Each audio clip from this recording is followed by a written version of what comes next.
Hi, I'm Gita Lewis. I use she and her pronouns. Julie Davis, they, them. My name is Kathy, she, her. My name is Lila, she, her. My name is Joe Xavier Doyle. My pronouns are they, them. I was working as an office person in HR at ADEC, which is a dental equipment company in Newburgh. Experienced my first attraction, right? Acknowledged attraction to someone of the same sex. I was in high school. I was living in New York City, and I was, as a teenager, figuring myself out. And I'm still figuring myself out. I think I, was struggling with my gender identity, struggling with my gender expression, struggling with dominant societal norms. So 25 years ago, 1996, I was still a baby. I was, 40. And trying to make my life over again after leaving the military, just a few years before that. Still incredibly confused, searching for answers.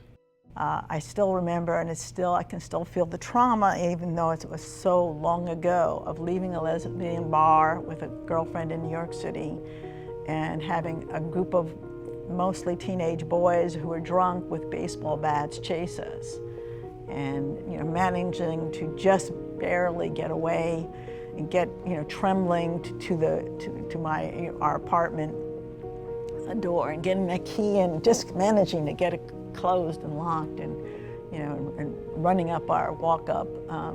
That was, you realize, whoa. We could have been killed, we could have been maimed, it could have come out so differently.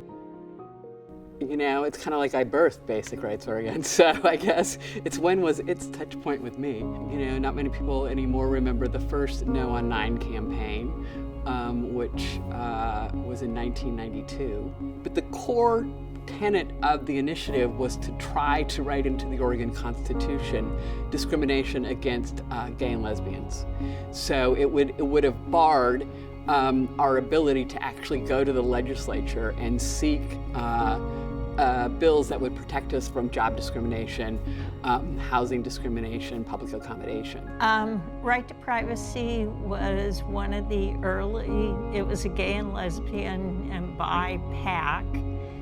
We raised money, made endorsements, and of political candidates in Oregon. My first encounter with Basic Rights Oregon began when I joined the Q Center interim board during a crisis when they were about to shut their doors forever. Where I see the hope is how BRO and ACLU and the other organizations, I think there's a greater sense of togetherness, of seeing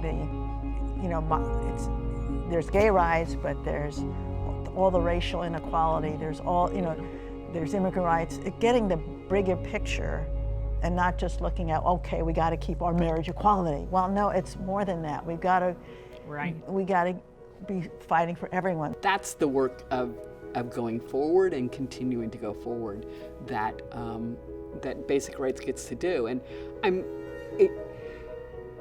it's so hard to imagine that at the point that marriage was achieved, many statewide organizations went away, right? They didn't have in their DNA whatever it would take for them to continue to do work. But somehow, Basic Rights Oregon has built this incredible foundation and this incredible community support that allows it to continue to go forward and do work on behalf of the queer community. Basic Rights Oregon really helped be a guiding light in terms of my transition process, where I got to, first of all, find community through folks who have worked there and find safe haven, and most importantly, to help me through my transition and my name changes, my document changes, so that I could be my authentic self, which has been completely life-changing. There's an old labor film where at the end they say, and every generation's got to win it again, kind of win their rights again. Internally grateful for all the trans elders that have come before me, especially Black trans women. I mean, the whole queer trans culture, I just thank you.